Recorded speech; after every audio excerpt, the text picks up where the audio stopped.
highlights in a hair system.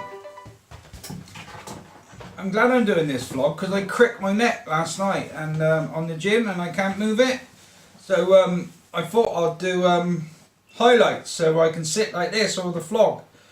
Yeah, in the gym I was lifting too much weight. So yeah, let's talk about highlights. I'm only joking, guys. Swoosh! Right, let's talk about highlights. Ready? Highlights in the hair system. I will keep my head down. Highlights in the hair system. As you can see here, I've got 4 different blends of highlights. Me personally, whenever I can put a highlight or a different blend into a hair system, I do it. When you have a bad day, you can get away with it, basically. I ain't having many bad days with this hairstyle, to be honest. Getting on now, isn't it? Crikey, so I've done my button up. You're looking down my chest. Might see my fur. Right, yeah, so highlights, yeah. Love them. As you know, you've seen a lot of vlogs or videos of me in it. I encourage it as much as possible. As long as you try and get the base colour right around here and lift the highlights through the middle. People come in with dark hair, I always try, or not always try, I always do. Put one shade above through this area and blend at least 20% in.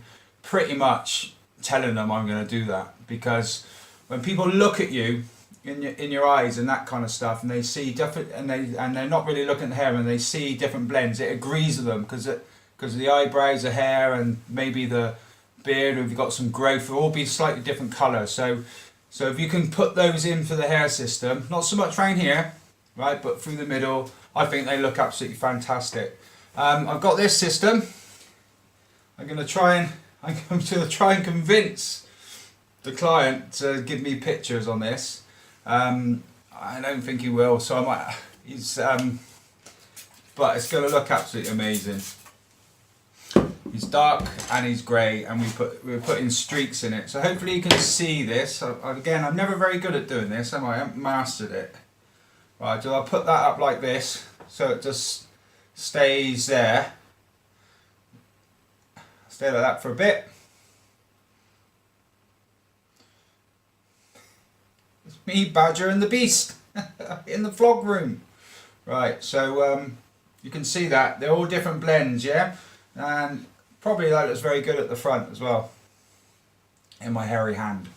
Right, I'll show you the base while I'm on this. Our skins with lace. Put that up slowly. I'll hang it because you'll see what I do with the root. I always do the base colour. If you look here, the base colour is 1/4 inch or 1/2 inch from the root, then it goes into the highlighted or streak colour. So while we're here, we'll have a look at my, shouldn't say my, should I? Skins with laces. I always do a couple of inch on the lace. Going off subject here, but I'll tell you why I do it. It's because you got the band round here, and if there's any shedding around here, then you're going to see a shiny band, yeah? So I try and put it back. A lot of the guys say I want it lower because it's easier, I don't like doing the front, and I basically say tough, because I have a duty of care for you to look good, and if it's going to shed back there, then you can brush it back and get away with it. If that ribbon is right near the front and it's shedded there, then people are going to go, why have you got a plaster on your head? Or when I was in the USA, why have you got a band-aid on your head? Right, okay, so yeah, highlights, love them, as you know. Hey guys, thanks for watching the video. Don't forget to like, share and subscribe below, and have a good look around our website at hairforall.com.